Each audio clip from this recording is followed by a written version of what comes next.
Hello, book lovers. I'm Peg, the book prize addict, here to tell you about a really interesting, I guess you'll call it a contest, prize, whatever, that starts tomorrow. It's a 4-day television event, and it's called Canada Reads. This is the third year in a row that I've paid attention to it, and I just love it. The reason I say it's for everybody, not just Canadians, is I'll leave a link. It's sponsored by CBC, which is a big Canadian broadcasting company, and they have all kinds of ways that you can watch the different. It's like a reality show.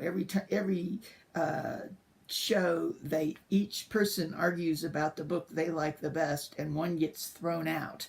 So they have a streaming service, and I guess you can, if I remember right, you can watch the episodes anytime.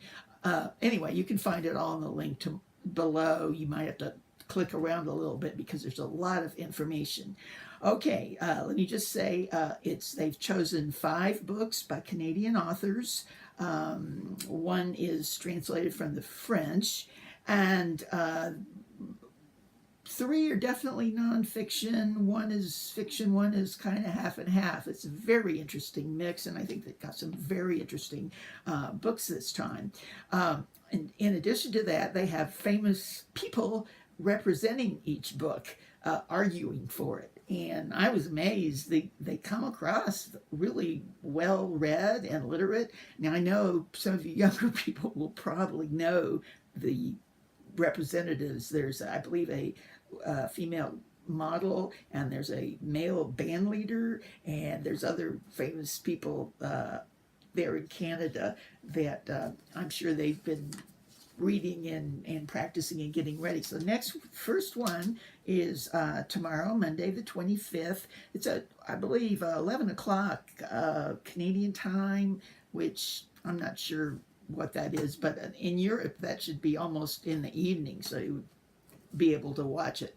Okay, so that's about all I can say about it, except it's fun, and I learned about it from Laura from Reading in Bed, or Laura Fry. You all probably know her, one of the favorite Canadian booktubers.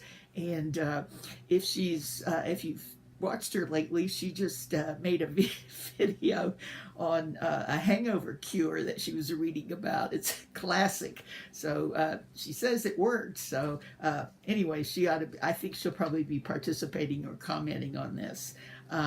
Anyway, and I just want to say one other thing is I really took a liking to Canadian literature. Well, one reason is it's more available here. In fact, all 5 of these books are available on Kindle in the U.S. So they're much more available. Used to, Canadian books were just as hard to get as Australian books, it seemed like, in the U.S. But they are all available, and if you haven't been watching my channel, you know that I went to a Canadian wedding last summer, Sean the Book Maniac's wedding, and I met a lot of Canadian book readers, avid readers. I thought maybe all of Canadians are like that, but it goes to, when you think about it, of course, Sean the Book Maniac has reader friends that he invited, and he purposely sat us all at the same banquet table. It was a ball. I'm hoping we can have a reunion sometime. But anyway, they gave me lots of suggestions on Canadian authors and some insight into some of the Canadian books. So that was really interesting, and I'm sure they'll be watching this. Okay, that's about all I can say. The CBC has done a wonderful job. On the link below, as I said, you have to hunt around, but they've actually made professional, like minute-long trailers for each book that I think the author speaks in, and that in itself is interesting. So click around in that for a little bit while you're waiting for this to start. I'm just going to go real quickly over the books that are in it, a little bit about them. First of all, here's the actual people, and here's the host over here. He's been the host before. He's great. Okay, so the first book they'll be talking about is Homes. This is a bad time of day to be filming this. Anyway, Homes. It has bombed out buildings in the bottom. This is actually by a teenage refugee who lives in Canada now, and he had his teacher helped him to write this with his. He was living in Iraq, and they left Iraq because it was so bad there. They went to Syria. We know what that's like, and I guess he's somehow ended up in Canada. So it's a memoir sort of thing, and it's he gives there's credit to both him and his teacher as the author. Okay, next we have Brother. This has been around quite a while. It seems like I got a copy of this almost a couple of years ago, or maybe it's just last summer, and it has already won a lot of awards. This is definitely a fiction one, and it's one of those family things with one brother that gets into some problems, and it's very realistic. I really enjoyed it. It even won, I believe, the Penn Open Award here in the U.S. last year. Okay, next we have By Chance Alone. This is by a true story by a survivor of Auschwitz during the war, and yeah, I guess he lives in Canada now.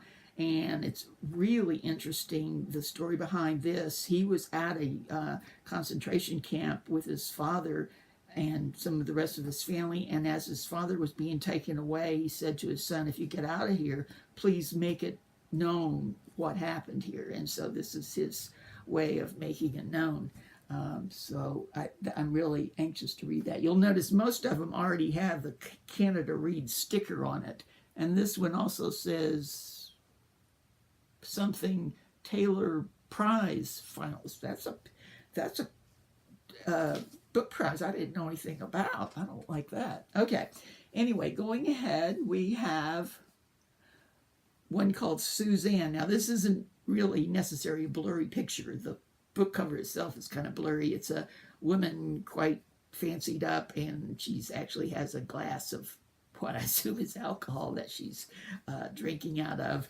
And this is kind of a semi-fiction, semi-nonfiction of an actual woman, a grandmother who was estranged from her granddaughter and the rest of the family, and they had heard some really bad stories. And this is where the granddaughter goes more into her life and learns about the story behind her life and the life she had, which again sounds quite interesting. This was on long listed for a translation award last year. I believe it was the Best Translated Book Award, which is the American version of the MBI. It'll be up soon, so I'll be talking more about it. Okay. And last we have one called The Woo Woo. Isn't that a great cover?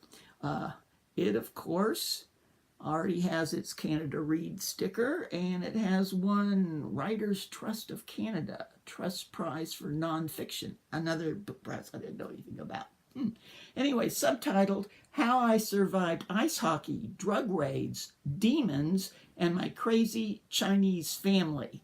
This is evidently written by a woman who's grew up in a very Chinese family where everything was blamed on what they called the woo-woo. There was, I believe, some mental illness problems also blamed on the woo-woo.